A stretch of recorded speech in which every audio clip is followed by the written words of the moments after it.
had an idea, a grand design. Well, I heard it right between your lines. Do it in a far, far away mind.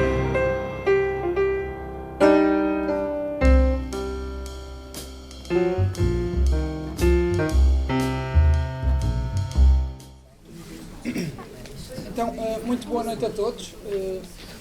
Por força das circunstâncias, vamos aqui abreviar um bocadinho as apresentações. É a quinta conversa à Pala, do site à Pala de Walsh, que fazemos aqui no Porto.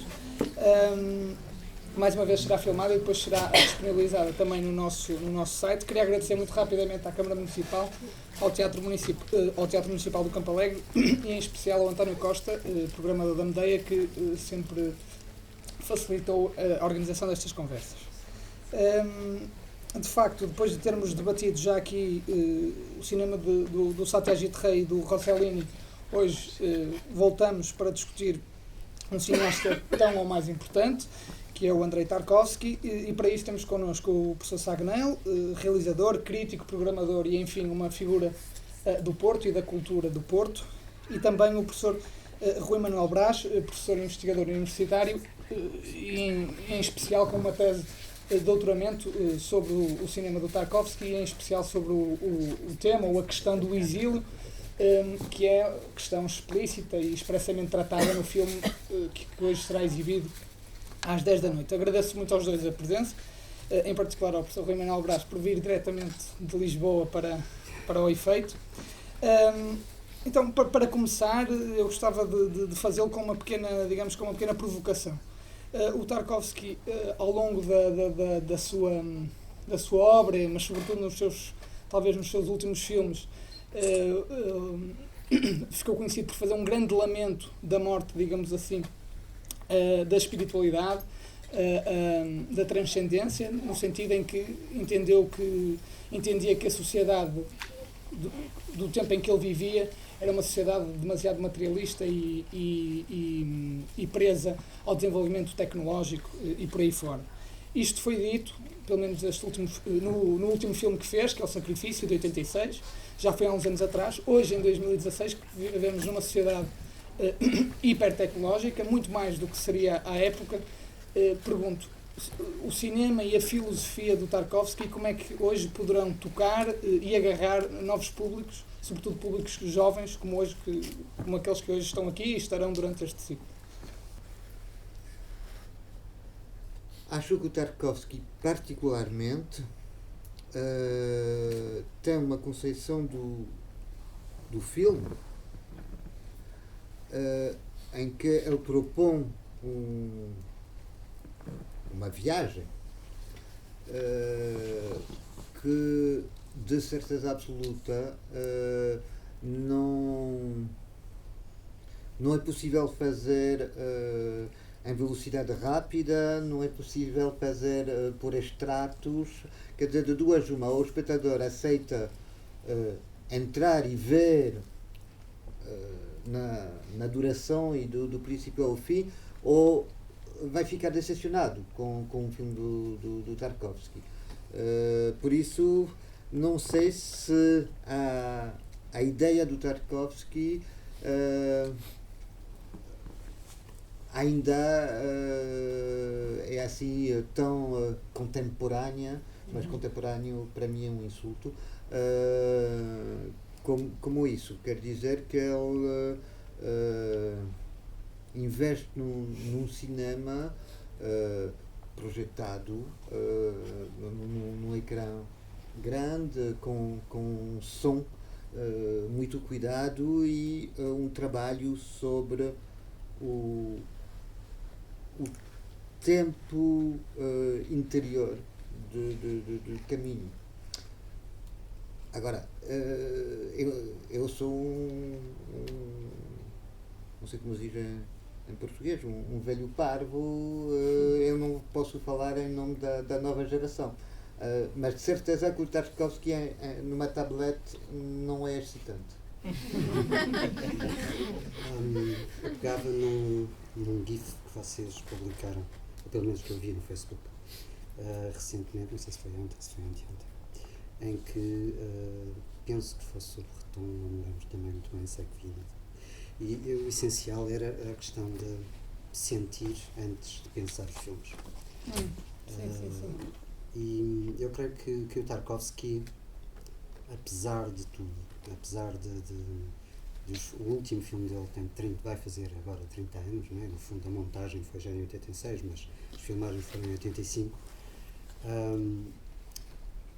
continua a ser um cinema que tem de apelar necessariamente ao lado racional, é óbvio, mas depois havemos de pensar nos filmes, no que ele diz, nos discursos que ele põe na boca quer do velho louco da nostalgia de hoje, quer no Alexander, quando fala com o filho, no caso do sacrifício. Mas acima de tudo é um filme, são filmes que, particularmente a partir do Guilhoff, apelam muito ao sentir, às pessoas identificarem-se com, de uma maneira mais ou menos imediata. Eu concordo, de facto, o cinema de Tarkovsky precisa de tempo, não é por acaso que ele é o escultor do tempo e que há N teorias sobre a importância dos seus planos longos e tudo isso. O tempo é essencial, mas continuo a achar que é importante as pessoas, quando veem Tarkovsky e terem a disponibilidade para ver Tarkovsky, que hoje em dia não é fácil, queremos tudo muito rápido, tudo de um momento para o outro, tudo acessível, tudo já explicadinho e mastigadinho.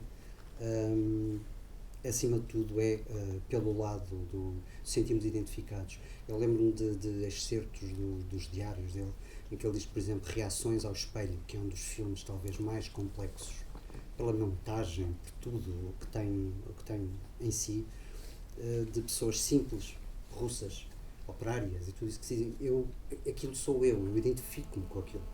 Eu creio que passa muito por aí, por essa disponibilidade e também pelo lado do sentir o cinema de Tarkovsky. Começamos então pelo início, pelo filme A Infância de Ivan. No início da década de 60, os filmes sobre guerra deixaram de se focar tanto no exército, nos combates militares e passaram a centrar-se nas lutas internas dos personagens, nas cicatrizes emocionais da guerra.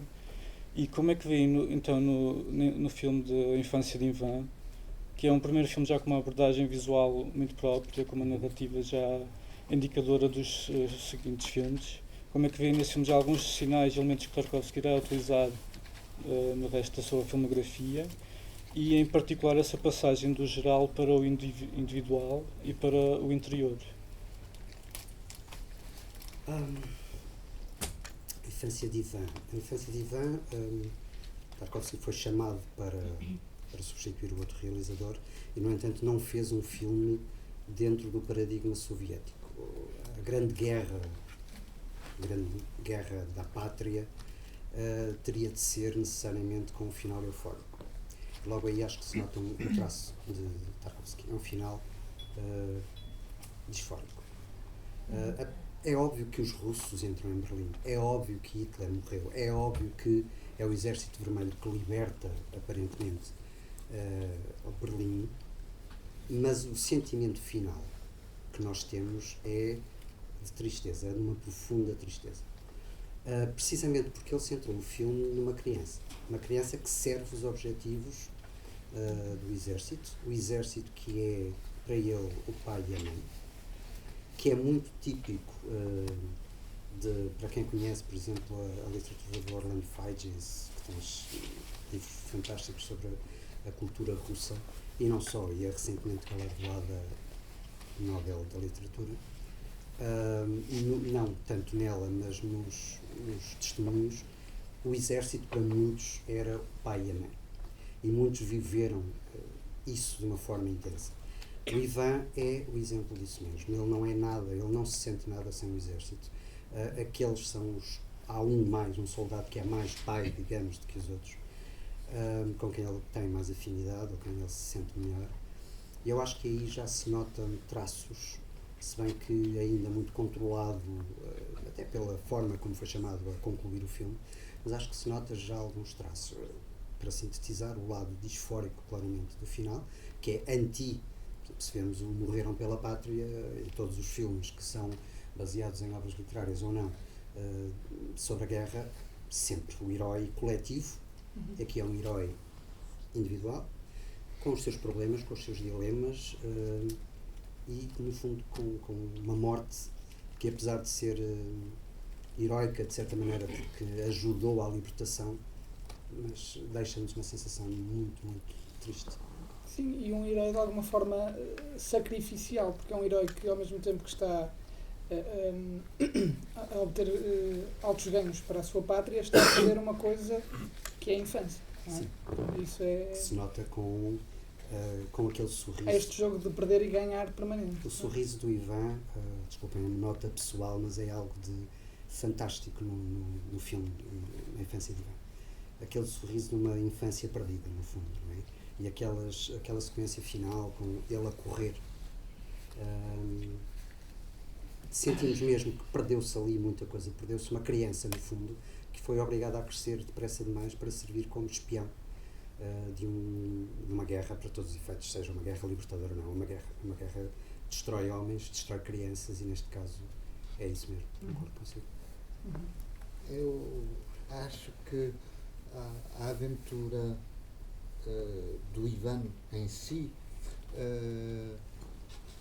não interessa ao Tarkovsky, a não ser como metáfora da condição de toda uma geração à qual pertence. Quer dizer que essa infância perdida, essa consciência histórica de ter que crescer no meio das ruínas, é muito forte no Tarkovsky, e acho que rapidamente os conflitos com as autoridades do cinema soviético vão vir do facto de que ele utiliza e contorna esses chavões, de alguma forma, do cinema soviético, e os inverte por completo. Falaram nisso. O Tarkovsky ficou muito conhecido, não só ao nível da sua filmografia, mas também pelo facto de nunca ter sido, não foi de todo um artista oficial do regime, mas também não foi, de alguma forma, um dissidente político. O Serge Danet dizia que o Tarkovsky nunca foi um dissidente, foi um lobo solitário no seu país que só à sua arte prestou contas. Foi um bocado este caminho individualista, neste sentido, que mais tarde o levará ao exílio e ao seu isolamento, portanto, que deixa de ser só pessoal, mas também é de alguma forma artístico. O Tarkovsky criou um percurso absolutamente único na cinematografia russa. É complicado, porque, quer dizer, os dissidentes, de alguma forma, são os que sabiam exatamente com que apoios podiam contar do estrangeiro, de alguma forma. Há circuitos para os dissidentes, tanto na União Soviética da altura como no Irão de agora, etc. Claro. O Tarkovsky, ou de alguma forma o Parajanov também, e eles se conheciam, não é por nada, tinha uma profunda revolta contra o sistema. Isso não há dúvida, ele não é assimilável a momento nenhum. Agora, ele também nutre, não sei como dizer, figurinos como o do artista, como o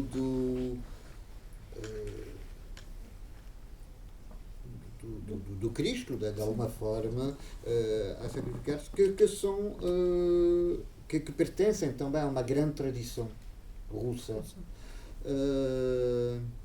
e de alguma forma, a esse nível, eu diria, do ponto de vista das autoridades, efetivamente, não, ele é reacionário. Sim. Quer dizer, temos que também Claro. tentar pensar o outro lado. Agora, o que para nós nos interessa é que o Tarkovsky é talvez. A minha impressão é que a crítica ocidental, quando fala da relação, ou interpreta os discursos do Tarkovsky sobre o tempo, pensa em termos formais muito a reduzir muito, falam nos planos de sequência, na duração, na lentidão. A esse nível o Tarkovsky não me parece particularmente original. Há muitos cineastas assim, onde a sua relação com o tempo é totalmente original e realmente faz dele um cineasta impar. É que o Tarkovsky trabalha um tempo psicológico e sustenta, nutre, não sei como se diz, cada momento dos seus filmes com um tempo, eu diria, memorial da infância, de coisas, de pequenos rituais cotidianos que se podem perder, de pequenas memórias. Para mim, ele trabalha, quando ele descreve como é que pensa um plano, porque ele pensa por planos, é um bocado o mesmo modo de construção que o Freud descreve para a construção do sonho. Quer dizer, amalgamas, associações, sobreposições de vários elementos e convocação de toda uma memória esquecida. Daí, nem todos os pormenores dos planos de Tarkovsky são traduzíveis ou explicáveis. Quer dizer que a única coisa que podemos sentir é que são, sendo particulares, são partilháveis e que são verdadeiros. Que ele não faz batota, que não vai buscar chavões, etc. E isso é que é um bocado particular, e por isso é que o Tarkovsky precisa de um espectador também generoso, capaz de partilhar essa experiência. Sem dúvida, ele é um dissidente estético em relação à cinematografia, sem dúvida. Em relação à parte política, acaba por também ter de o ser, mas concordo com o que disse o professor Samuel. Ele também não tem tal rede, tal de apoios, em que poderíamos dizer, bem, o Tarkovsky é um dissidente, como outros que houve, Solzhenitsyn e outros, que tinham depois cá fora um suporte, um apoio evidente. Claro que depois houve utilizações, o famoso caso do Solaris versus 2001 Odisseia do Espaço, que é uma oposição, na minha opinião, que só interessava naquela altura, por causa do ambiente de Guerra Fria, do contexto de Guerra Fria, mas a questão política, e aliás é interessante que o professor Samuel agora não tocou sequer nesse aspecto, de facto não é o essencial de Tarkovsky.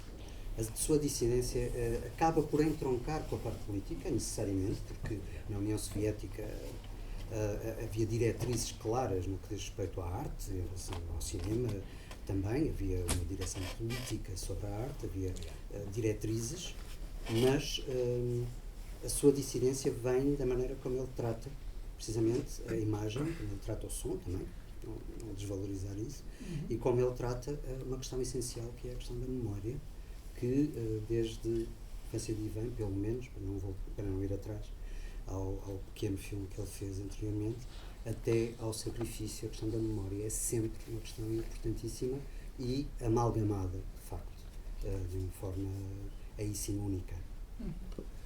No entanto, no espelho, ele vai buscar planos de arquivo que fazem parte daquilo que realmente pretendia-se não Sim, trazer sim, à baila. Exatamente, exato. E no espelho, sim, Parece o nota-se. Stalin Aparece o Stalin, aliás, aparece numa sequência extremamente na interessante. fábrica, não é? Quando ela pensa que há uma gralha, Exatamente. vai a correr para a tipografia para ver onde está a gralha e os planos dele, aqueles que tiverem a sorte de poder ver ou rever o filme em ecrã grande, hoje estamos muito condicionados por vezes, em que ela é filmada e a presença do póster de Stalin é constante, ou seja, o Big Brother, no fundo, está lá presente e ele consegue fazer isso de uma forma, de certa maneira, sutil, porque nós estamos concentrados nela, na preocupação dela, e a seguir ela sai de lá outra vez a correr com um poema do Arseny Tarkovsky, Pai de Tarkovsky. do pai dele, com chuva e todo aquele envolvente. De facto, aí há um lado político que ele deixa, mas também tem a ver com o contexto do próprio filme, tem muito a ver com o seu lado autobiográfico. Outra questão que também foi sempre muito complexa em relação a Tarkovsky e que se calhar nunca foi realmente fácil de descodificar foi em relação à questão da espiritualidade como tema nos filmes de Tarkovsky, que aliás eram sempre problemáticos na sua relação com o Estado soviético. Concordam que essa aproximação à religião não é definida em relação a uma religião, mas sim a uma espiritualidade como modo de observar a vida e como resposta a dúvidas pessoais, e como é que relacionam essa presença da espiritualidade em filmes desde logo como Andrei Rublev e mais tarde em filmes como a Nostalgia e mesmo até o Sacrifício? Sim, concordo. Não é a tradicional ortodoxia russa que transparece nos filmes. Há, de facto, uma raiz que é inevitável, que tem a ver com o facto dele, não sendo necessariamente russo em termos de nascimento, local de nascimento, mas tem uma formação russa. E aí ele vai buscar muito daquilo que é a valorização do espiritual e uma perspectiva que toca alguns aspectos da ortodoxia russa, neste caso.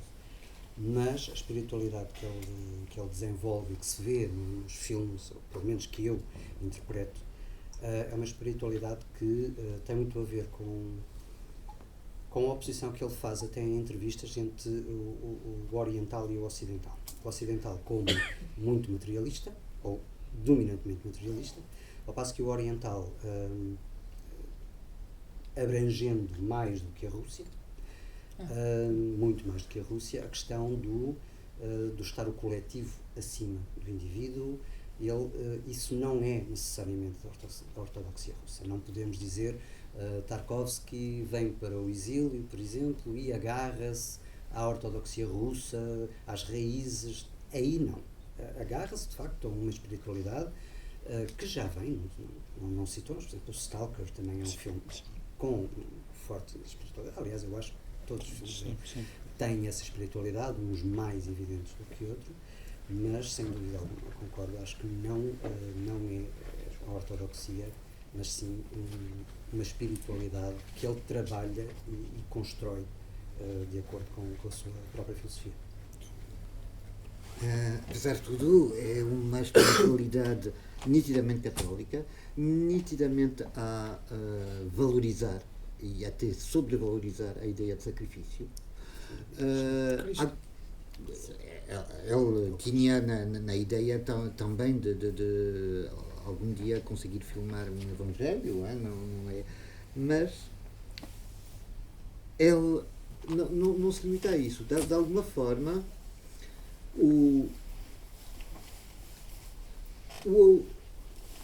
a finalidade, e aí é mesmo oriental,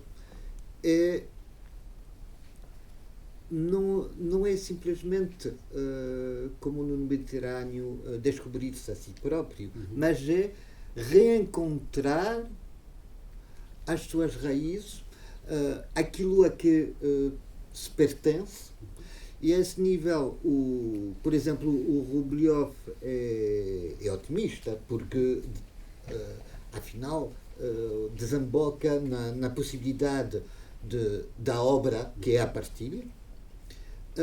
O Nostalgia não é tão pessimista como pode parecer, porque a morte é muito brutal no fim, e passamos imediatamente num plano que é o último plano, que é um plano esse que só faz sentido na duração, mas onde é uma espécie de encenação de uma redenção, de alguma forma,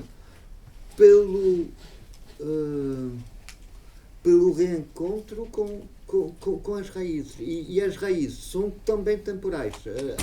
A queda de neve, a esse nível, tem um simbolismo fundamental, que é recobrir tudo o que seria o mais superficial. No fundo, o Andrei, que era reticente a cumprir aquilo que o louco lhe tinha pedido, acaba por cumprir. E contra tudo. E ele vai ao princípio, volta outra vez, a vela apaga-se, mas ele cumpre, morre a cumprir. Portanto, aí há uma certa esperança que depois se repete certamente no sacrifício. Diga. Não, a esse propósito eu ia só fazer este comentário.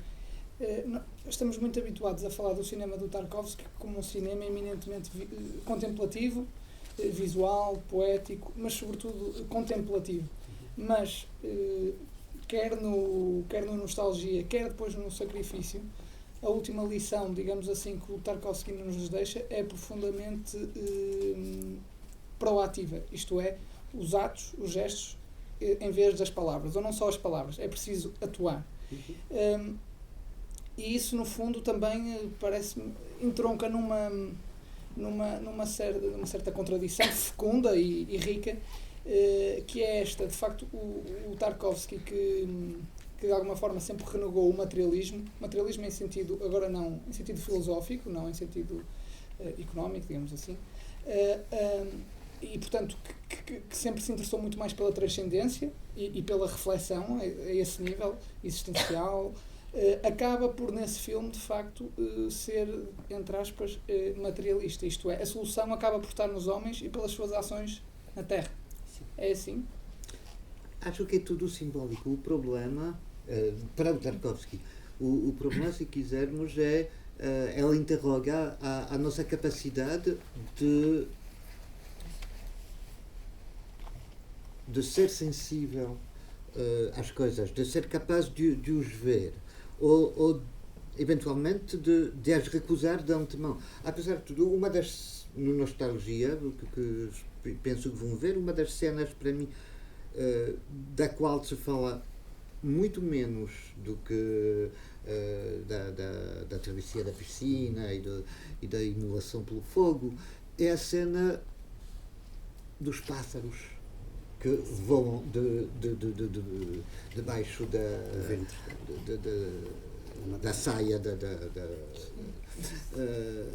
isso é numa igreja, e é um sinal ao mesmo tempo totalmente misterioso e ao mesmo tempo perfeitamente evidente. E esse sinal não é... Ele recusou acompanhar. Por isso, ele não pôde presenciar. Ele, por não ter querido ver esse sinal, de alguma forma, vai ter que refazer um percurso muito mais completo e complexo no fim do filme. Sim, e deixa, tanto num como no outro, não está a repetir, concordo com aquilo que o professor Samuel disse, tanto num como no outro, há esse sinal de esperança. No caso do Sacrifício, que é o filho, não é? É a próxima geração. E é o filho que continua a regar a árvore, e depois o plano em ascensão, não é? Que tem todo o simbolismo que já foi muitas vezes abordado e explicado, e que eu acho que deixa esse lado do gesto, do fazer algo, que é possível ainda há esperança, no fundo, na humanidade, mas tem de ser o próprio homem a fazê-lo, a ter essa disponibilidade para o sacrifício e para cometer ou para levar a cabo, para praticar os tais gestos, os tais atos que são essenciais para a possibilidade da redenção. Mas o professor Neto estava a dizer, mas disse uma coisa que me pareceu interessante. Depois daquilo que eu disse, mas isso é de uma ordem, sobretudo, simbólica. Sim. Sim, quer dizer que. Mas isso é óbvio, quer dizer, é só pensar no percurso do Stalker até. A zona. Não, mas dentro da zona, até esse espaço onde a única coisa que sabemos é que vamos ser confrontados com nós próprios. Sim. E que isso é uma prova que nem todos conseguem assumir até o fim. Cada passagem, seja pela água, seja. Quer dizer, é obviamente simbólico. Quer dizer, que no Tarkovsky estamos constantemente a assistir a, eu diria, quase sucessivos nascimentos, sucessivos partos. Sucessivos? Partos. Partos. Temos que chegar à luz. Sim. Em Solaris, temos um personagem que viaja para um planeta desconhecido, onde uma entidade, um organismo superior consegue aceder ao seu subconsciente e materializa os seus sonhos, os seus medos e os seus desejos. É confrontado com o que perdeu ou com algo que procura. Em Stalker, temos 3 viajantes numa paisagem pós-apocalíptica chamada Zona, que é uma espécie de tábula rasa, onde o filme vai preencher essa paisagem com os receios das personagens, as dúvidas das personagens, enquanto estão a caminhar em direção a um sítio misterioso, onde, uma vez lá chegados, os personagens poderão ver materializados os seus desejos. Como é que relacionam essa ideia de confronto com o subconsciente presente nestes filmes e o paralelo entre o próprio espectador encontrar no filme um reflexo de algo que está à procura? Sim, quer dizer, o filme propõe é exatamente como quando você faz uma estátua, faz um filme. É o mesmo processo, quer dizer que você vai obter um ícone. O ícone não é a realidade. Você pode reconhecer o ícone, identificar-se, ou pode recusá-lo, e há tradições iconoclastas, parti-lo, etc. É esse processo, aliás, muito bem descrito no Rublev, que o Tarkovsky assume como a sua prática enquanto cineasta. Agora, no Solaris, o Solaris é, para mim, uma boa chave, porque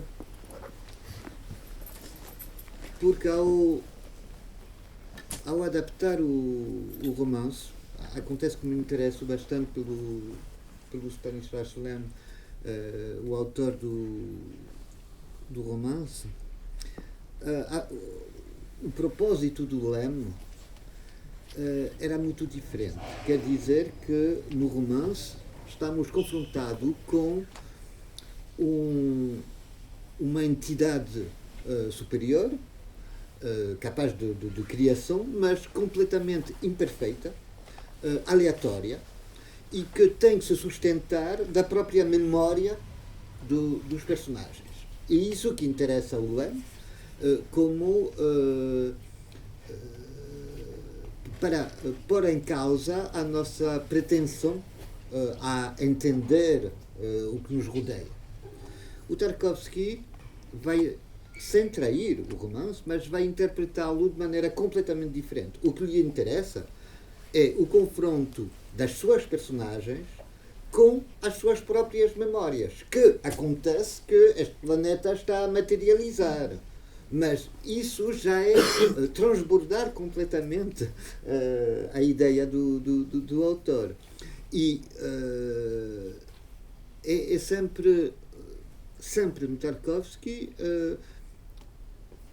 por uma via metafórica ou outra, mas sempre metafórica, levar a essa interrogação.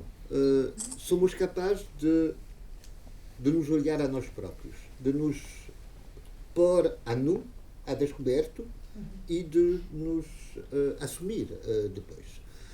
E é importante porque Tarkovsky é um místico, sem dúvida, mas ao mesmo tempo, como disse há bocado, acho que é um cineasta com uma consciência histórica muito rara e sem ser materialista, é uma consciência histórica dialética. Sim.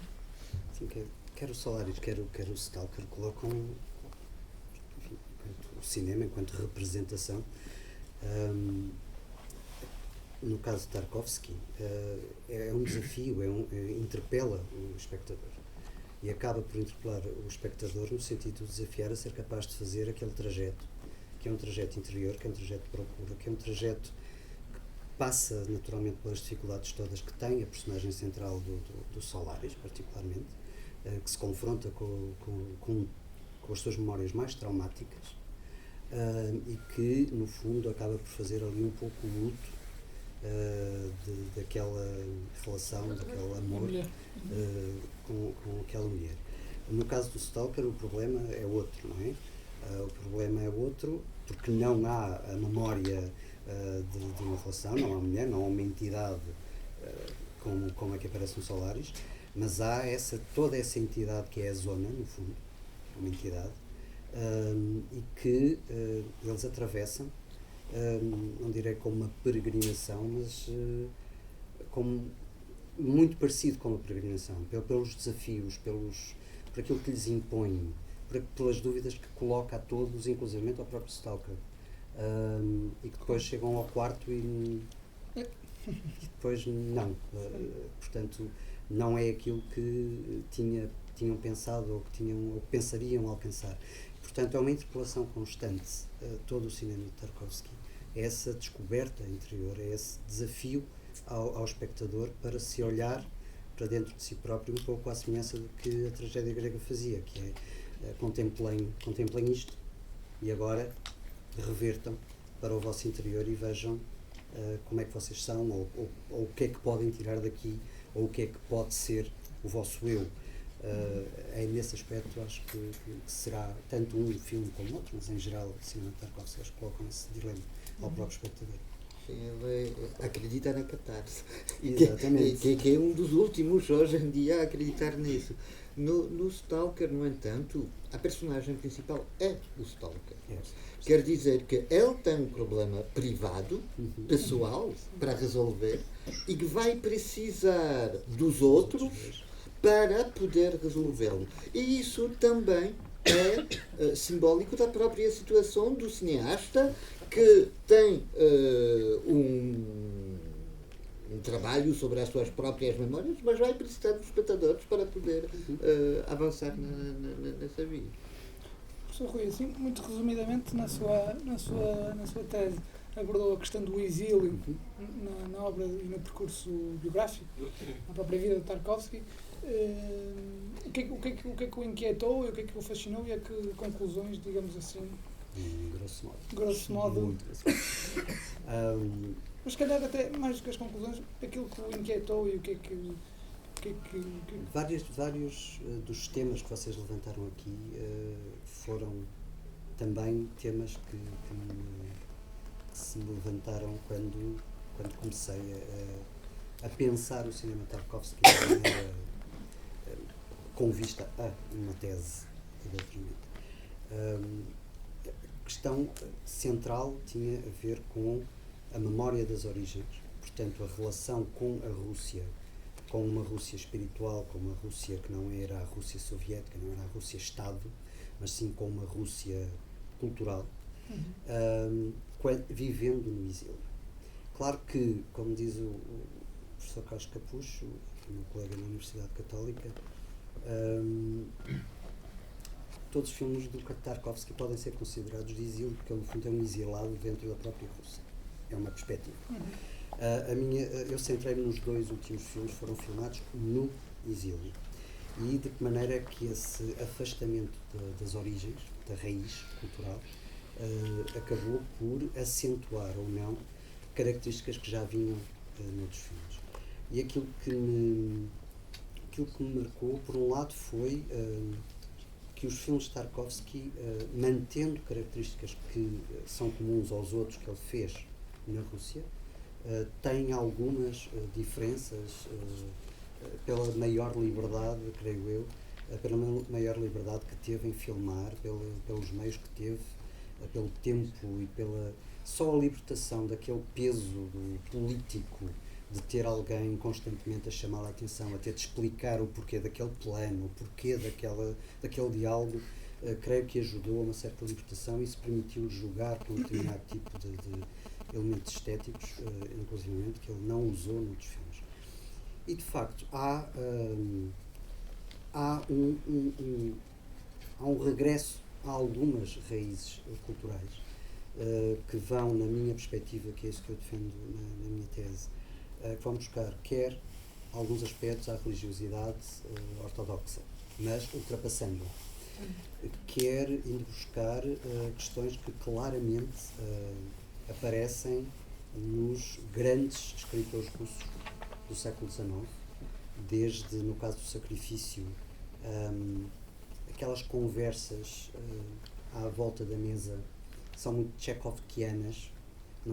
Isto não é original meu, há uma autora inglesa, creio eu, que lançou esta ideia a propósito da obra dele em geral e que eu achei que se adaptava claramente e que é evidente.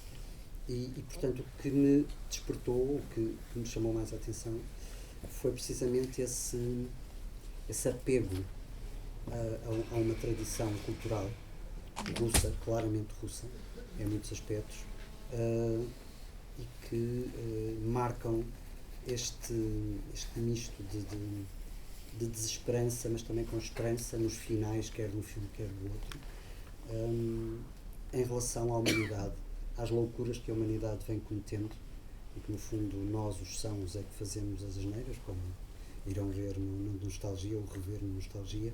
Nós, os sãos, é que destruímos tudo e os loucos, ou seja, aqueles que teriam alguma espiritualidade, ao fim e ao cabo, subjacente, é que poderiam salvar o mundo através dos seus gestos, através das suas atitudes e através do desprendimento em relação ao próprio mundo, de certa maneira, ao mundo material. Sim, muito sinteticamente, são algumas das preocupações e das inquietações.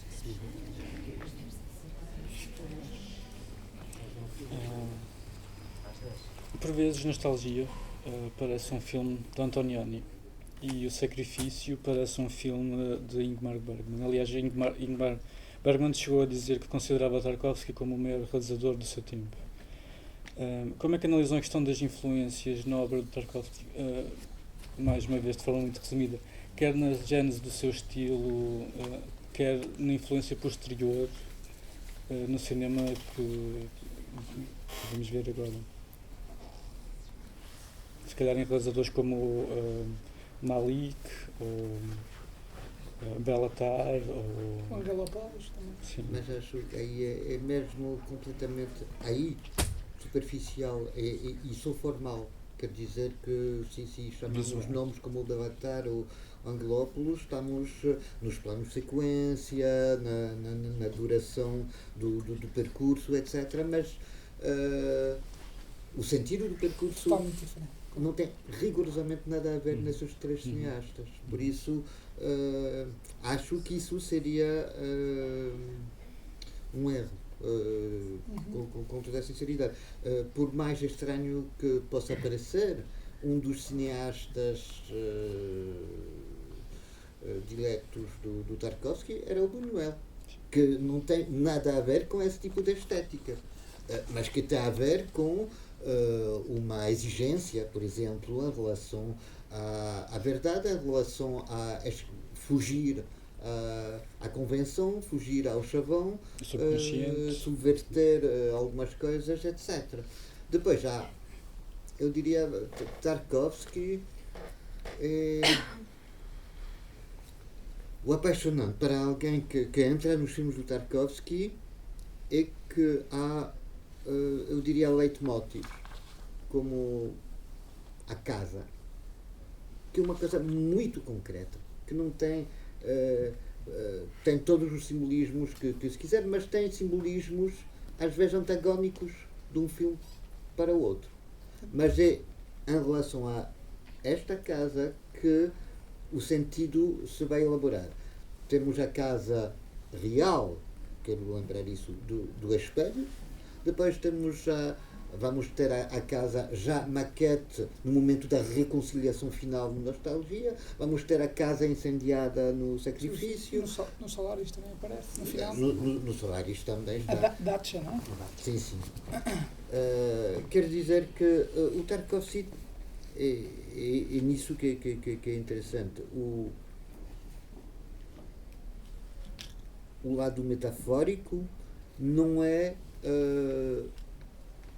apenas conceitual, é também muito concreto, muito feito de coisas, não eram quaisquer casas, é uma casa muito particular, casa familiar, etc. Só um apontamento, já penso que estarão já com o tempo em cima. A propósito da casa do sacrifício, a descrição que o pai faz ao filho, da maneira como ele e a mulher descobriram a casa, coincide com a maneira como o Tarkovsky e a mulher descobriram a casa de Miasny, que foi a casa que Tarkovsky escolheu como refúgio do ambiente político de Moscovo.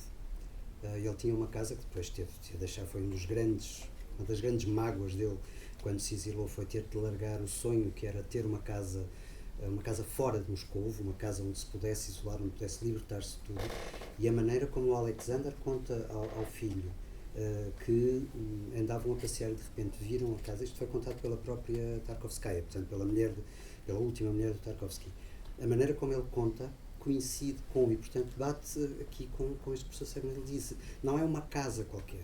Claro que é a Dacha, pode ser o simbolismo da Rússia, pode ser uma metonímia da Rússia, o que quiserem, mas é a casa, e aquela casa é transversal a vários filmes e é extremamente importante, enquanto símbolo, enquanto metáfora também. Ok.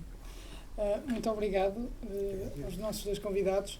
Infelizmente, e mais uma vez, já foi assim no Rossellini, ficamos sempre a meio e com muito para falar e debater. Mas o tempo é assim. Agradeço a presença de todos. Estas conversas repetir-se-ão, até porque a Medeia vai organizar nos próximos meses, depois de Tarkovsky, segundo sei, outros ciclos dedicados ao Eisenstein, ao Vertov, mas também a menos conhecidos, como ao Kutsiev, por exemplo. Portanto, todos os motivos serão bons para nos voltarmos aqui a encontrar. Muito obrigado. Boa noite.